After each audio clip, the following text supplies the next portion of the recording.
Ik heb een bedrijf in Noord-Holland gespecialiseerd in het trainen van jonge paarden en paarden met gedragsproblemen.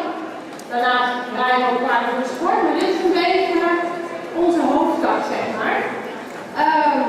Waar wij ons in onderscheiden van de meeste bedrijven die zich bezighouden met africhten.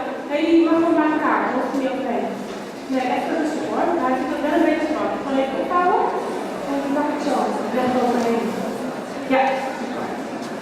Waar wij ons in onderscheiden bij jonge paarden is dat wij paarden eerst socialiseren voordat wij ermee gaan rijden. Dus we leren de paarden eerst naast de fiets lopen.